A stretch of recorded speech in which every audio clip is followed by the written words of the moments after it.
आज की वीडियो में बहुत ही इम्पॉर्टेंट क्वेश्चन डिस्कस करने वाले जो कि है ट्रिग्नोमेट्री से रिलेटेड। ये क्वेश्चन बहुत ही इम्पॉर्टेंट है क्लास 10 और क्लास 9 के लिए। तो देखिए यहाँ क्वेश्चन में क्या दिया है, कॉस 20 डिग्री इंटू में कॉस 40 डिग्री इंटू में कॉस 60 डिग्री इंटू में कॉस 80 डिग्री। अब देखिए इसको हम दो तरीके से सॉल्व कर सकते हैं, एक तो फार्मूले से और एक लॉन्ग मेथड से। तो हम क्या करेंगे, इस क्वेश्चन को हम फार्मूले से सॉल्व करेंगे। तो देखिए इसका जो फार्मूला क्या होता है, 1/4 cos 3a। ये फार्मूला कब यूज़ होता है, जब आपको कुछ इस तरह से दिखाई दे, cos 20 डिग्री, cos 40, cos 80, यानी कि इनका जो मल्टीपल हो वो 2 गुना हो रहा हो। जैसे यहाँ पर देखिए cos 20, 20 गुना में 40, 40 गुना में 80, 60 नहीं हो रहा है, यानी कि 80 गुना में कितना होना चाहिए था, 160। लेकिन यहाँ पर क्या है, cos 60 है, तो यहाँ पर cos 60 को हम नहीं लेंगे, यानी कि फार्मूला कितना हो जाएगा, cos 3a, क्योंकि 2 गुना 4 गुना में 8, 3 बार हो रहा है, तो हम क्या करेंगे 1/4 cos 3a यूज़ कर लेंगे। तो देखिए यहाँ से फार्मूला हमारा बन जाएगा 1/4 cos 3a, और यहाँ पर cos 60 बचा हुआ है, तो क्या करेंगे इंटू में cos 60 कर देंगे।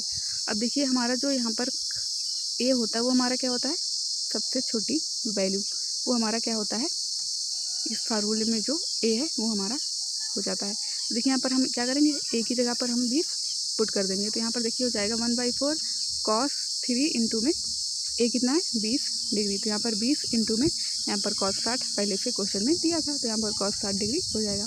अब देखिए यहाँ पर हो जाएगा बाई 4, यहाँ पर है इंटू cos 3 गुणा में 20, 3 का गुणा हम 20 में करेंगे तो कितना हो जाएगा cos 60 डिग्री इंटू कितना है, यहाँ पर पहले से ही cos 60 डिग्री है।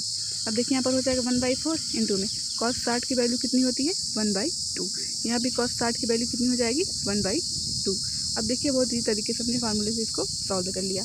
अब देखिए क्या हो जा रहा है यहाँ पर, अब इसका हम मल्टीपल कर देते हैं, अब इसका हम गुणा कर देते हैं, तो देखिए यहाँ पर क्या हो जाएगा 4 गुना में 8 गुना में 1/2, तो यहाँ पर हो जाएगा फिर से 1/8 गुणे में 1/2, यानी कि हो जाएगा 1/8 गुना में 16। तो इसका आंसर कितना हो जाएगा 1/16, और यही हमारा क्या हो जाएगा, इसका आंसर हो जाएगा। तो इस बात से हम इस क्वेश्चन को सॉल्व करेंगे।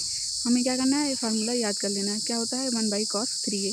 ये फार्मूला कब यूज होगा, जब ये मल्टीपल 2 गुना हो रहे होंगे, यानी cos 20 से 40, 40 से 80।